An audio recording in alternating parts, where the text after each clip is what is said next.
Hi, we're Josh and Ariel Walmsley, owners of Green Valley Tree LLC, based in North Windham. We're proud to sponsor Connecticut East This Week and to serve the communities of Windham and New London counties with our tree removal and plant healthcare services. Visit our website at greenvalleytreeworks.com for a full list of our services, or give us a call on 860-234-4041. We look forward to hearing from you. It started in a garage in Canterbury, Connecticut 36 years ago, and today it's a multi-million-dollar business. We talked to George and Eric Mattern of Mattern Construction about the success of their company. Plus, we take a look at other stories making the headlines from around the region. This is Connecticut East This Week.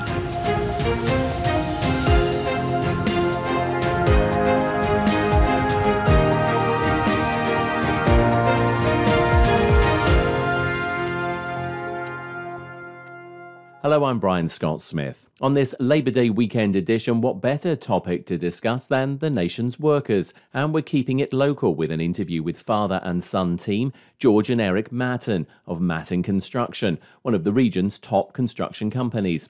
It was back in 1987 that George Mattern started the company from his home office, and well, since then, it's gone from strength to strength. I caught up with George and Eric recently at their offices to get more of the story. Welcome to Connecticut East This Week, gentlemen. Glad to be here. Thank you. Yeah, good morning. So, George, I'm going to kick off with you because this year, 2023, marks 36 years that you started Mattern Construction. Tell us about it, because I looked at the website and there was a sweet little story. It said that you started it with just a pickup truck and a vision. Yes, that is accurate. Yeah, I like to be involved in building things. At the time, I was working for another construction company, and they were a great company, but I wanted to work for myself. And I had the opportunity to work on one project. It was a barn in North Stonington. From that point on, I liked being in business, and I had some relationships that I created before I left the other company and relationships that I created after I left the other company. And I was able to continue on, add people, do more work, and things just continue to grow until today. Was construction in the family business, or was it just something that you wanted to do? Because often, we're driven in that direction because somebody in the family does it. My dad had an excavation company when I was a very little boy, and he opted for a little more security and went to work at Electric Boat. But when I was a kid, we always built things, sometimes with my dad, sometimes with my friends. So building things was something I did from the time I was very young. It very quickly moved along, didn't it, after you started it? Tell us about that, because, you moved from Canterbury, which is where it all started, which was basically in your garage, wasn't it? The tools were in the garage and the office was in the basement. And we shared the space with the washer and the dryer. Sometimes it was noisy, and we had room for one other employee, and we worked there for about a year before we moved to a more permanent office in Preston, Connecticut. A rented space, we didn't own it. But it was interesting when we had business phone calls. If one of the kids picked the phone up, it sounded like I had a young receptionist.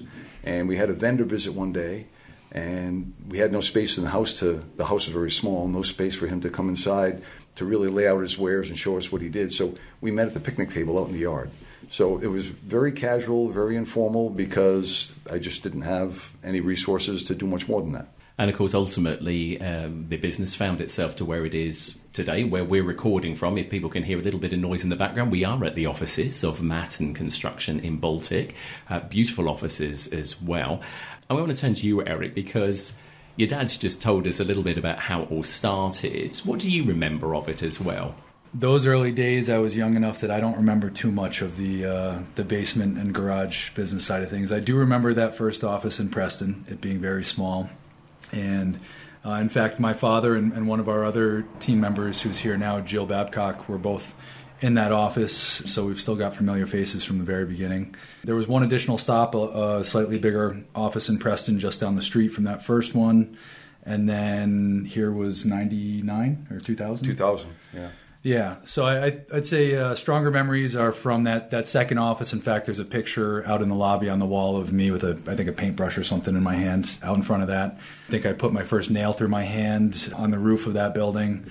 But then we moved here. I was a teenager when the business moved here. I've got some fond memories of stripping the roof off of this building and some of the early days of being on payroll and as my father would call them, character building projects that I would get involved in. So in fact, this morning I was just having a conversation with a client. For him, it was an uncle who was in the business who brought him into it.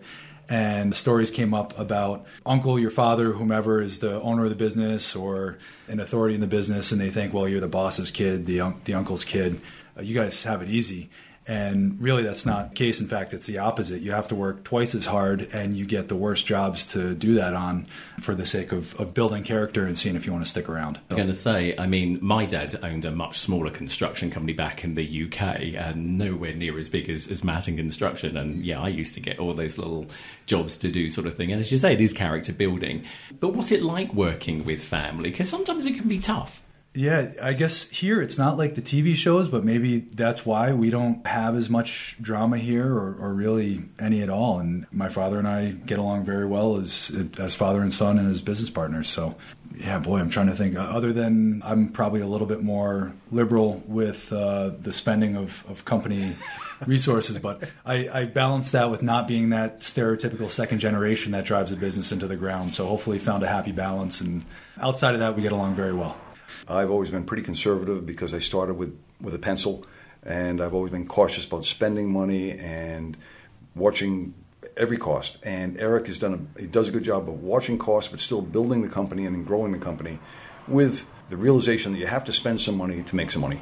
And I've always been sort of there, but not completely. So his corporate life, I think, did him very well. It is an industry which is known for having sometimes some tight margins and also, obviously, supplies. I mean, things like, lumber can go up and down in price and all sorts of things. And then suddenly, what you've estimated or quoted for, if you suddenly have a jerk in the market and something like, copper or something like that suddenly explodes in price, you can find yourself in a bit of a situation. So I can sort of understand why, as you say, coming from that background of starting from nothing, that there was that cautiousness to you. Yeah, right. I'm more conservative than Eric is, but I don't know if I necessarily have to be, but it's my nature, so I can't get away from it.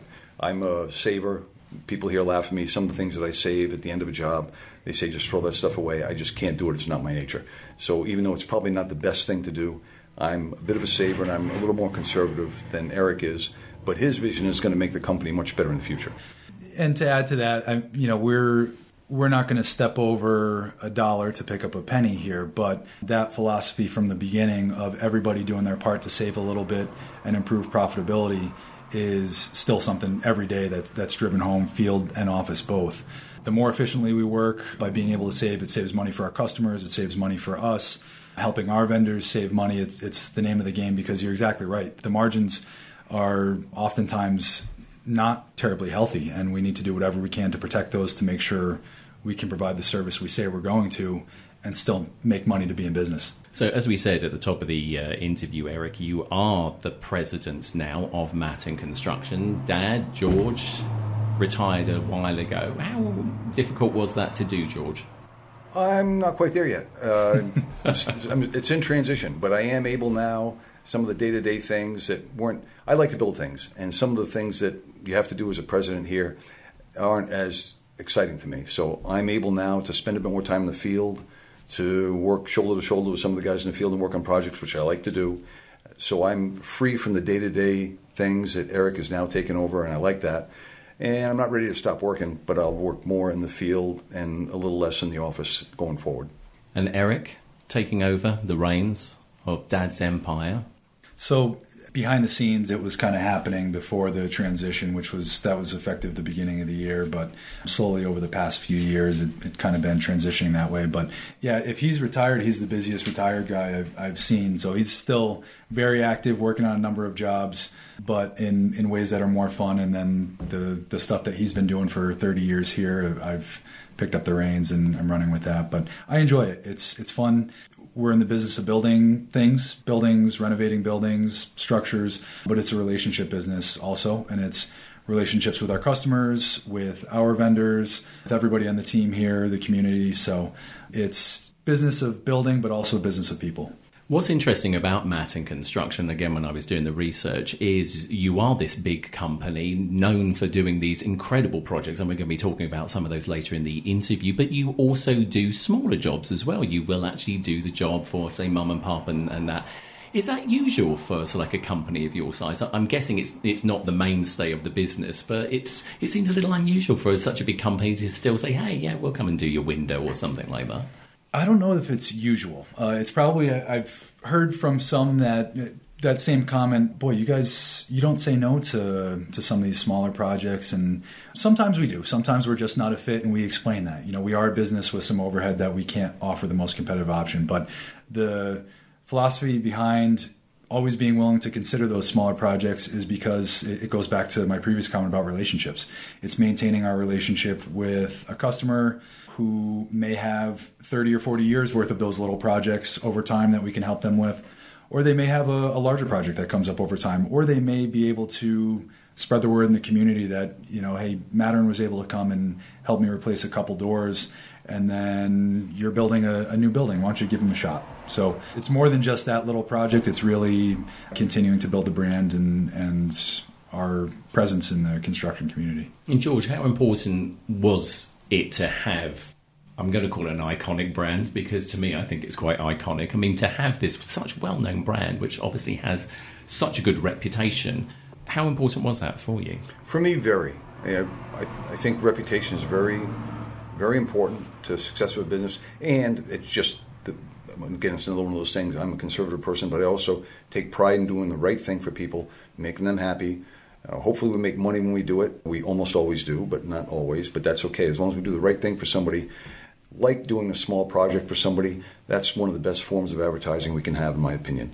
To do the right thing for people, no matter whether it works out well for us or not, but to do the right thing and to take on those tasks that people want done.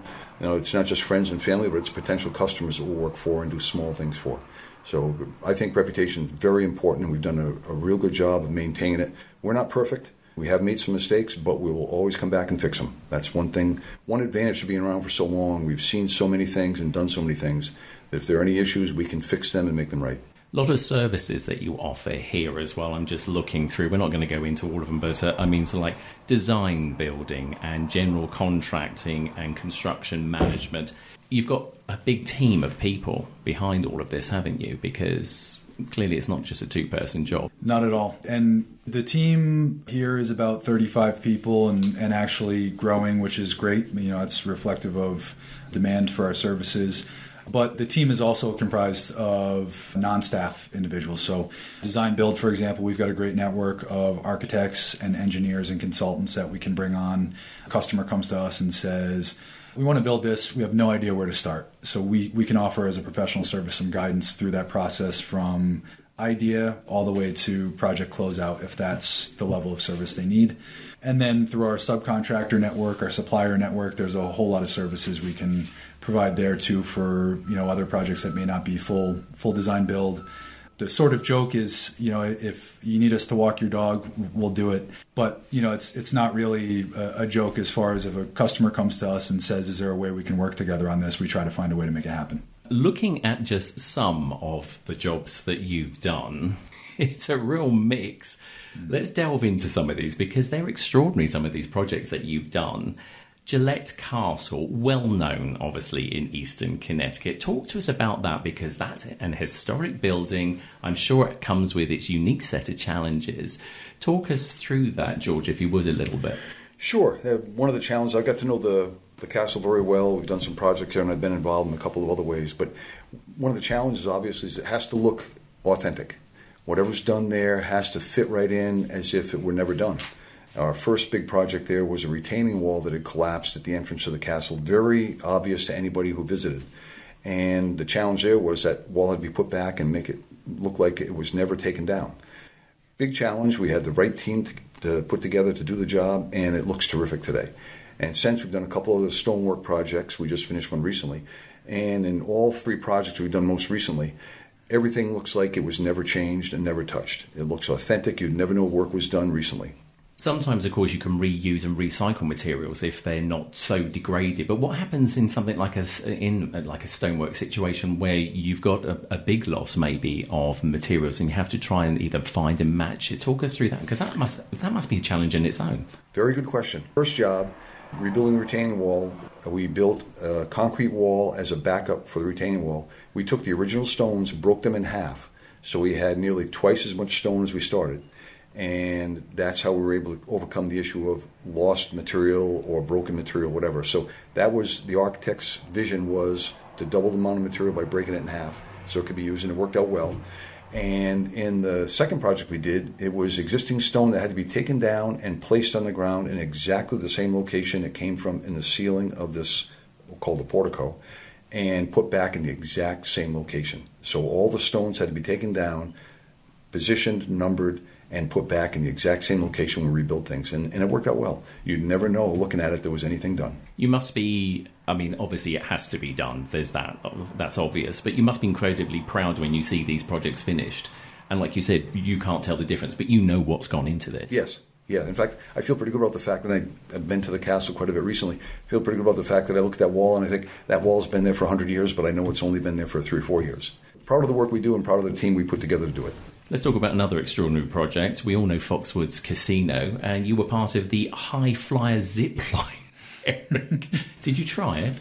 I'm terribly embarrassed to say I haven't been down it. So, and it's not one of the cases of the cook not wanting to eat their cooking. It's just been a matter of misconnections for me going down it. But I think most of the people here involved were invited and did use the zip line before the grand opening. So I did actually get to work on it, though.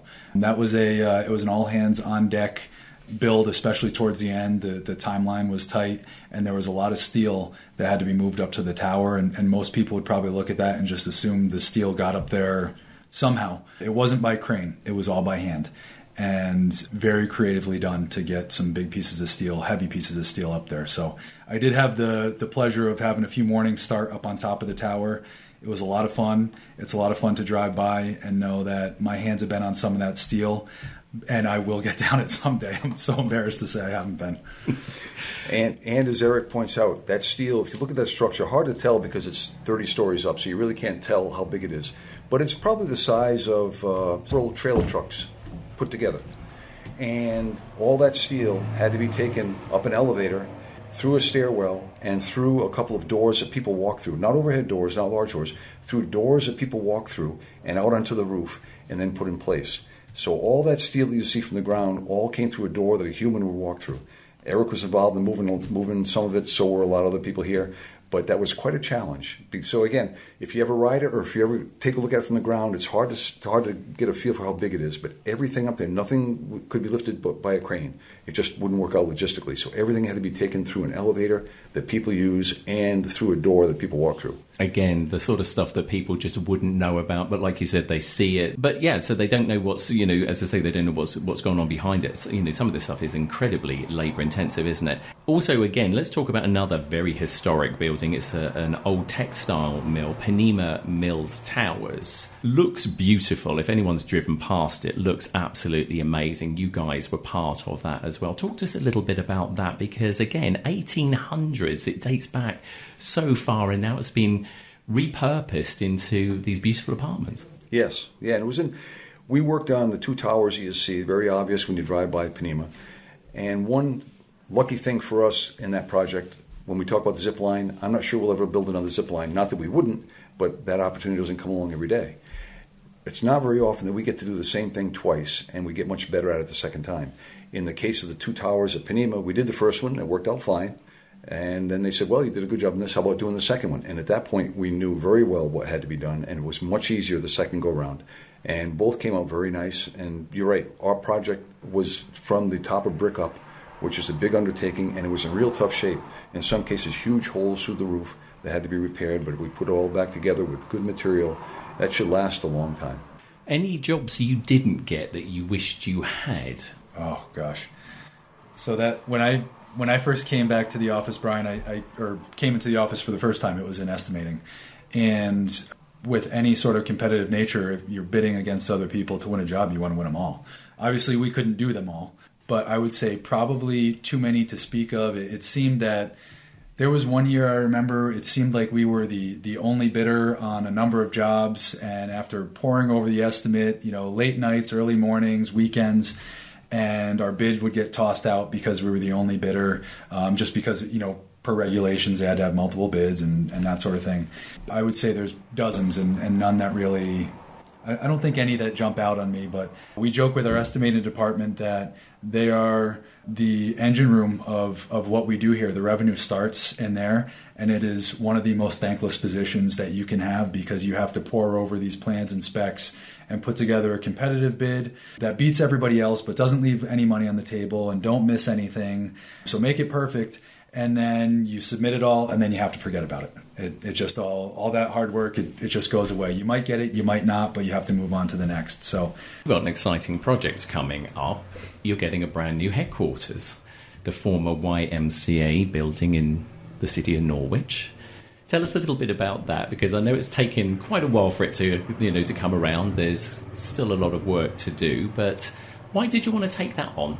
If you ask most people, it starts with, are you guys crazy? So it could be a little bit of that for us. But so we were actually discussing expanding our headquarters here. And then Lucas Gerard, our business development director, mentions, familiarity with that space. And what do you think? And we started kicking the idea around, and it made sense. My father and I were both members there. It had been a while since we had been inside. It's pretty bad inside as it stands today. And I think for us, one thing that helps us out and maybe dulls a little bit of that craziness is we work in this every day. We manage challenging projects every day. For us, it's another project. It's going to have its challenges. George, I'm going to give the final word to you. As we said, 36 years this year. As you look back over 36 years of this business and as it continues, obviously under the leadership of Eric here, could you ever have imagined it would have been this successful? And how proud are you of what it is that you and Eric and the team are doing? Very glad the way it worked out. I never really had any kind of goal except to be successful, to do a good job. I thought by doing that, the business would grow if there was a need for our kind of services. If not, we'd have stayed as a smaller business. And it really had any kind of vision for any kind of size for the business. It needed Eric to come in and move it forward and take it to another level. I did get things started, but I certainly didn't finish them. He or somebody beyond him will do that. Well, Eric and George Mattern of Mattern Construction, continued success. We look forward to seeing, obviously, the new headquarters at the former YMCA building in Norwich when it is finished. But thank you both for joining us on Connecticut East this week. Thanks, Brian. Thank you, Brian.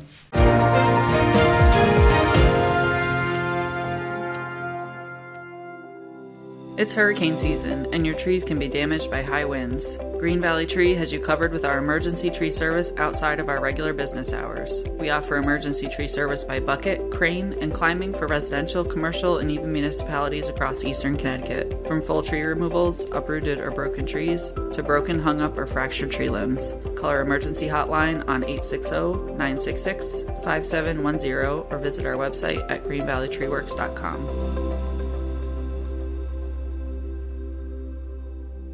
Time now for a look at other stories making the headlines this week. Yale University and advocacy group Eli's for Rachel have reached a court settlement relating to policies and practices impacting students with mental health disabilities. The group and two Yale students brought the case late last year, claiming the school was discriminating against students with mental health issues, pressuring them to withdraw from the prestigious school and then placing unreasonable burdens on them, seeking to be reinstated. Dr. Alicia Floyd is a co-founder of Eli's for Rachel and a former Yale student, and said the university has heard them. Retaining access to campus while you're on leave, retaining access to Yale employment while you're on leave, and that includes remote employment. That's critical for low-income students, and also continuity of healthcare. So you don't feel like you're just cast out by the university when you have to leave because you've had a mental health struggle. You feel like you're still a part of the community. And that's really essential because isolation just leads to despair. Floyd said part of the overall agreement was for Yale to also make the process of re-entry easier. One thing students have really emphasized is how confusing the process is and how nobody seems to know how to guide them through the maze of policies and offices involved in taking time off. Yale has now actually designated, as part of the settlement, a time away resource to be the point person. And we hope this person is going to be a proactive one-stop shop for a student who is, for example, just coming out of the hospital and needs guidance rather than getting bounced around through office after office. Eli's for Rachel was founded after first-year student Rachel Short-Rosenbaum's death by suicide in 2021 at Yale, and had written about her fears of being forced to withdraw shortly before her death. Childcare agencies and local leaders in Connecticut are calling on the federal government to help deal with a childcare crisis across the state and the nation. Since the COVID pandemic, childcare has become more expensive and less accessible due to staffing shortages and increased costs. Meryl Gay is the executive director of the non-profit Connecticut Early Childhood Alliance and said a recent survey they carried out had startling results. Staff need to get paid more to stay afloat themselves and have many more opportunities of other places to go, and parents can't afford to pay more.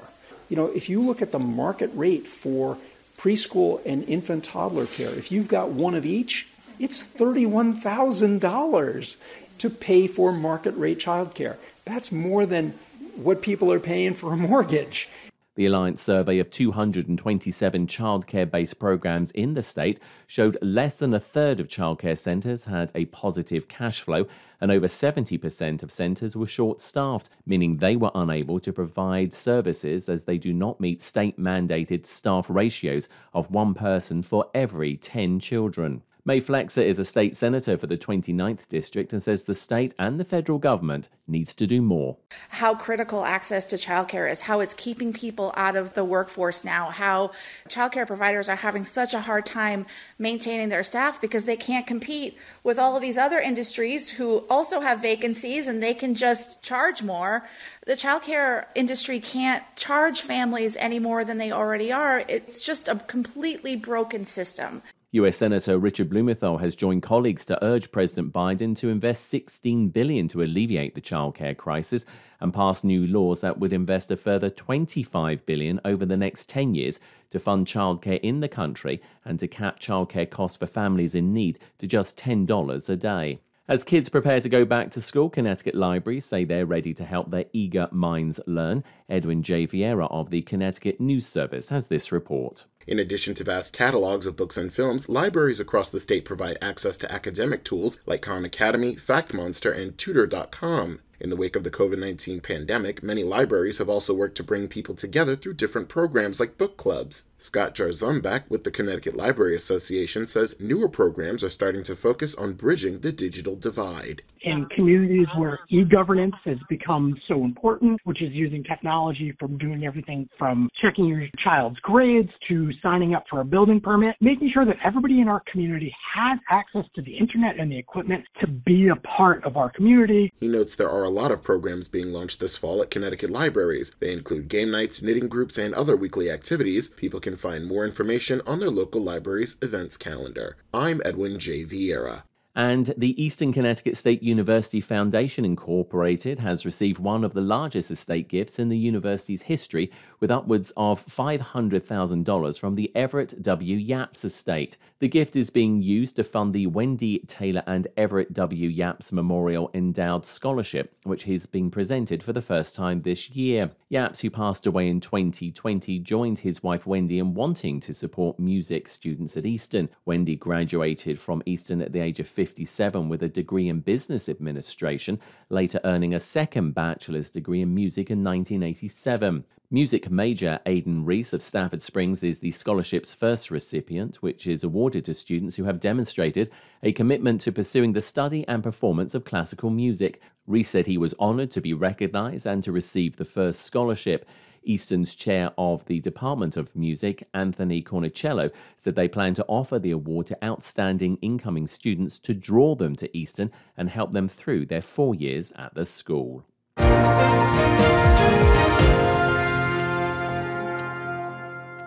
That's all from us for this edition. Do send us your questions and story ideas to the show via our website at connecticut-east.com or Facebook or Twitter at Connecticut East and on Instagram at Connecticut East This Week. And you can listen to the show again on our social platforms, on demand, and by asking your smart speaker to play Connecticut East This Week podcast. And please like, follow, and share on your social media too. I'm Brian Scott Smith.